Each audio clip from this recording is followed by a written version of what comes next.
Oi, gente. Então, hoje eu queria dar uma variada e falar com vocês um pouquinho sobre história.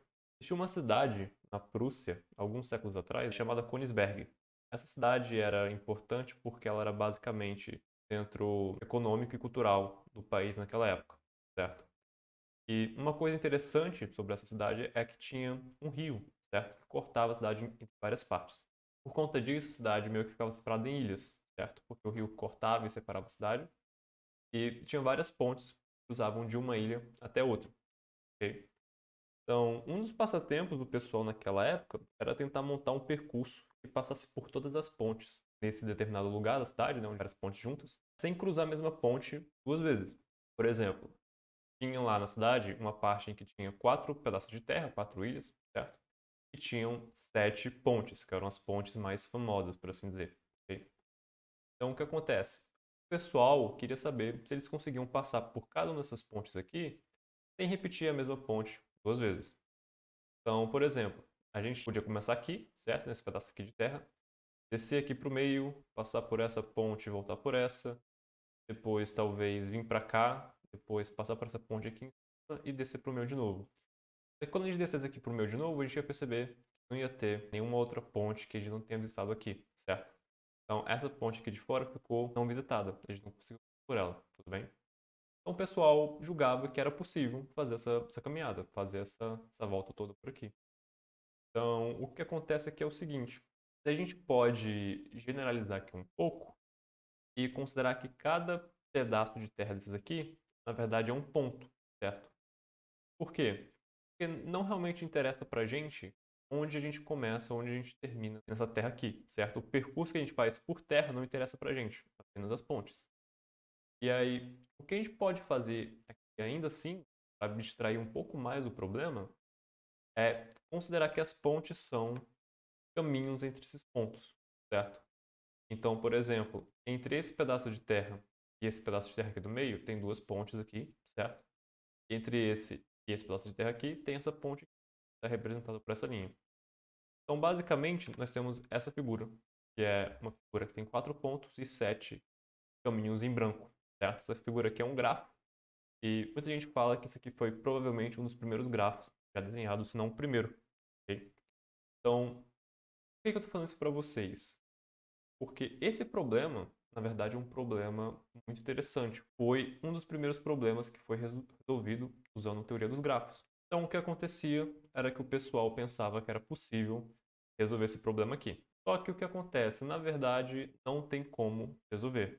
Essa impossibilidade foi provada por Euler, que é um matemático brilhante. Então, o que acontece? Ele usou algumas técnicas, ele desenvolveu algumas técnicas e conseguiu meio que fazer um passo a passo para provar que esse caminho não era possível.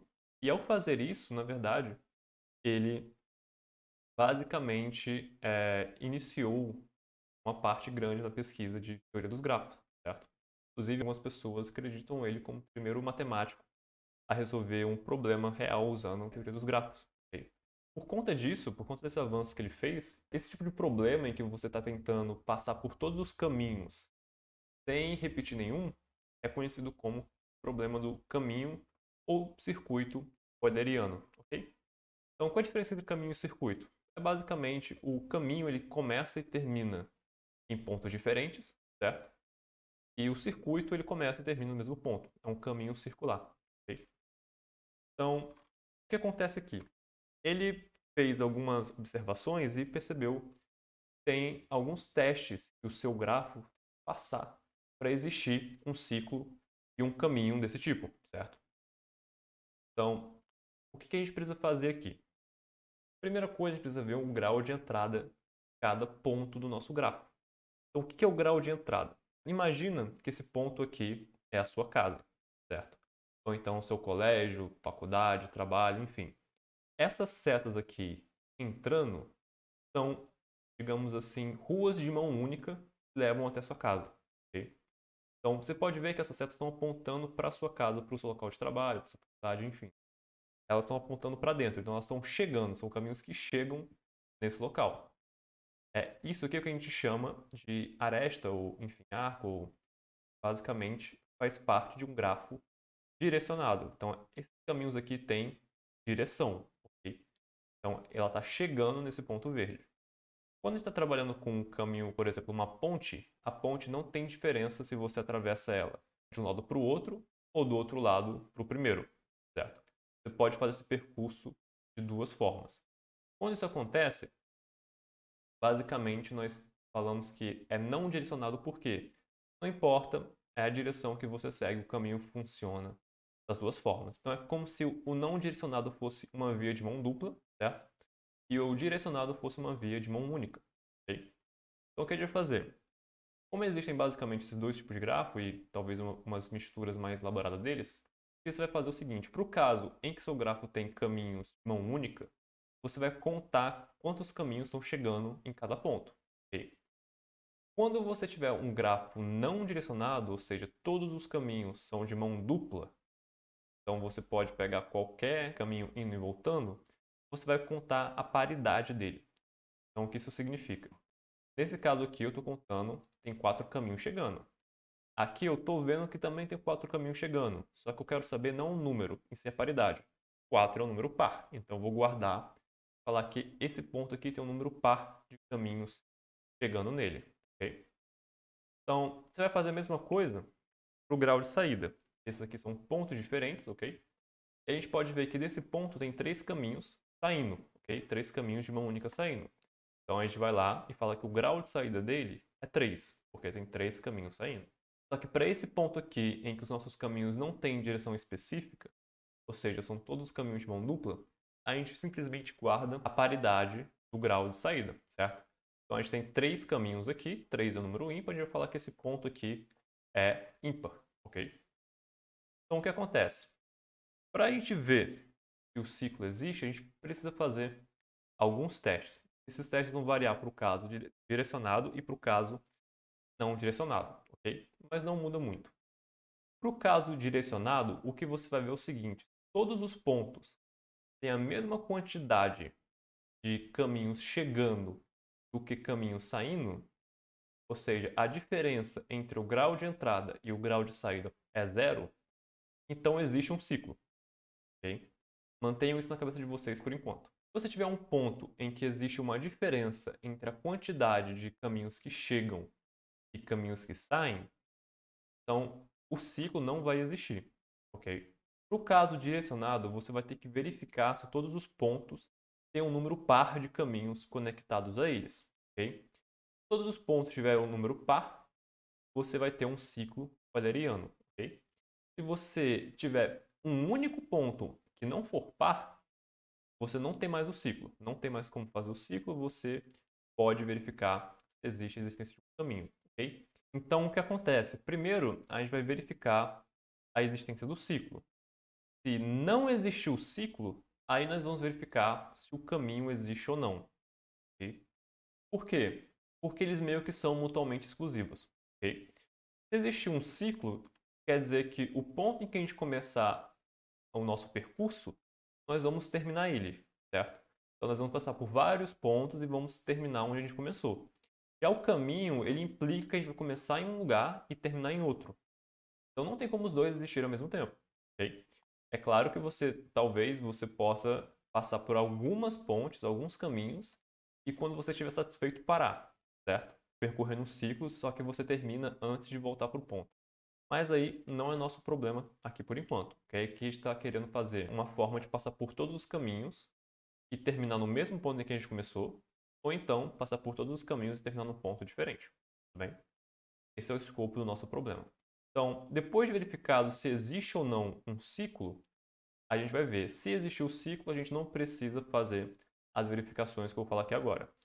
Se não existir, aí ok, a gente vai verificar se tem um caminho. Se não tiver, a gente fala que o grafo é não euleriano, ok? Não tem como resolver ele para esse problema aqui. Então tudo bem, o que nós vamos fazer aqui? Para o caso do caminho, nós temos que fazer algumas condições diferentes, ok? Então, para o caso do caminho, nós precisamos ter um ponto que tenha mais caminho chegando do que caminho saindo. E essa diferença tem que ser 1, ok? Então, por exemplo, aqui nós temos 3 caminhos chegando e 2 caminhos saindo. Por que que a gente precisa desse ponto aqui? Esse ponto vai ser o nosso ponto de chegada. Vamos terminar o nosso caminho nesse ponto aqui, ok?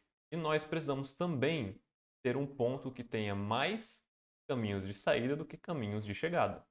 Então aqui nós temos 3 caminhos de saída e 2 caminhos de chegada. A diferença precisa ser exatamente 1, ok? Se em qualquer momento eu tiver um ponto que tiver mais caminhos de saída do que de chegada, ou mais caminhos de chegada do que de saída, e essa diferença for diferente de 1, ou seja, for 2, 3, 4, não vai existir caminho, e nem ciclo.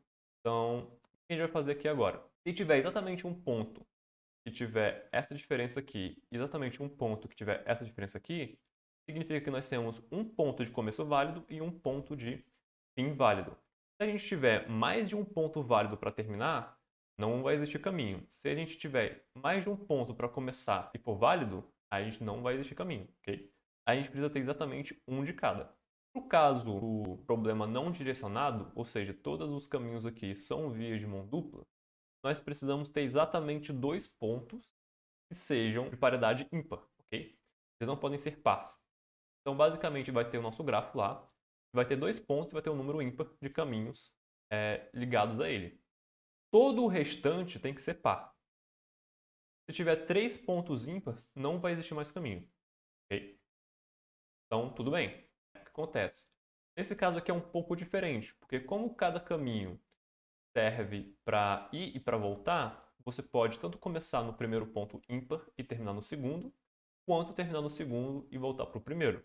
Okay? Não tem nenhum problema, você vai basicamente descobrir 2 caminhos.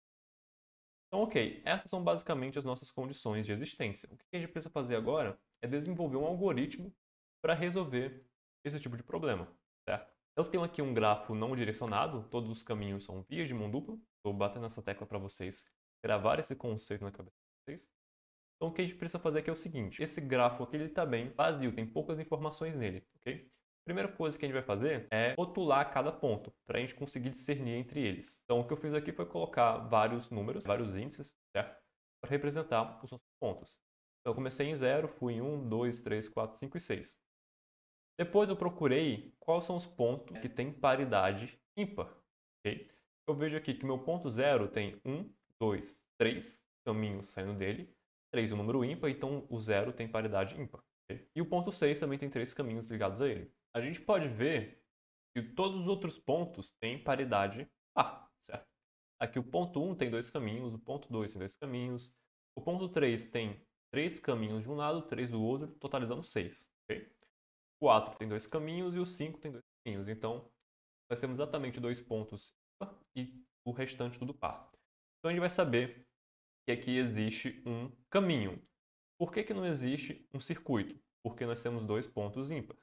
Okay? Se nós tivermos aqui um caso em que, por exemplo, essas linhas do meio não existissem, aí tudo bem, aí seria um circuito. Okay? A gente conseguiria fazer um caminho que começaria no 0 e terminaria no 0, ou que começaria no 6 terminaria no 6, ou que começaria no 4 terminaria no 4, ok? Porque o circuito a gente não se importa realmente por onde a gente começa. Independente de onde a gente começar, a gente vai terminar no mesmo ponto. Então, tudo bem. O que eu vou fazer aqui é o seguinte. Eu decidi que eu vou começar no 0 e vou terminar no 6. Então, saindo do 0, eu tenho 3 possibilidades. Ok? Então, o que eu posso fazer aqui é o seguinte. Olha, eu vou começar do 0 e vou para o meu ponto 1. Então, aqui eu escolhi o 1, certo? Eu vou registrar esse caminho aqui de alguma forma. Não vou entrar em detalhes como a gente vai fazer isso por enquanto. Isso aqui é uma coisa, é um detalhe mais específico da parte programada. Ok? Então, ótimo. Eu escolhi esse caminho aqui por algum motivo. Então, o que vai acontecer aqui agora é o seguinte. Eu estou no 1. Quais são as formas que eu tenho de sair do ponto 1? Tenho várias formas. Eu posso vir para o ponto 3. Essas são as várias formas. Eu tenho uma opção, ok? Então, tudo bem. Vou vindo 1 até o 3. E agora sim. O que acontece? Como os caminhos aqui que estavam no 1 são de mão dupla, eu usei um dos caminhos para chegar no 1 e um dos caminhos para sair. Como eu peguei aqui as duas pontes que chegavam em 1, eu não vou mais chegar em 1 em nenhum momento. Então, eu já terminei de passar em 1. Okay? O que a gente pode ver agora é que como a gente saiu do ponto 0, agora nós temos um número par de pontes aqui, certo? Então, quer dizer que a gente vai chegar aqui mais uma vez e depois nós vamos sair daqui mais uma vez, certo? Então, não tem como a gente terminar mais no ponto 0. Só para mostrar isso aqui para vocês. Agora aqui no 3 nós temos várias opções. Eu poderia voltar para o 0, ir para o 2, para o 4, para o 5 ou para o 6. Eu vou para o 5, certo? E vou registrar isso aqui. Então, do 5, mais uma vez, como ele está aqui na ponta, só tem mais uma possibilidade, de do 5 até o 6. Ótimo. Então, nós percorremos todo esse caminho aqui já e chegamos no 6. Acabou o nosso problema? Não. O nosso problema aqui não é encontrar um caminho de 0 até 6. Certo? Nosso problema aqui é encontrar um caminho que percorra todas as pontes. Por um acaso, esse caminho vai terminar em 6. Okay?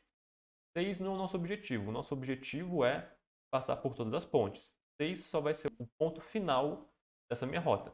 Okay? Então, tudo bem. Agora vocês podem ver que 6 tem um número par de caminhos. Então, como a gente chegou em 6 agora, a gente só pode sair dele por um desses dois caminhos e o outro caminho obrigatoriamente tem que ser voltando. Por isso que a gente vai terminar em 6 com toda certeza. Nós vamos sair dele aqui agora e nós só podemos dar o outro caminho para voltar. Certo? Do 6 agora, nós podemos ir para o 4 ou para o 3. Não faz diferença. Então, vamos dizer aqui que nós fomos para o 4. Ótimo. O 4 também só tem mais uma opção. Então, do 4 a gente vai para o 3. O 3 a gente pode voltar para o 6. Só que se a gente voltar para o 6, nós vamos ter uma solução falsa, uma solução incorreta. Okay? Porque tudo bem, nós terminamos em 6, de novo. Só que nós ainda não percorremos todas as pontes, certo?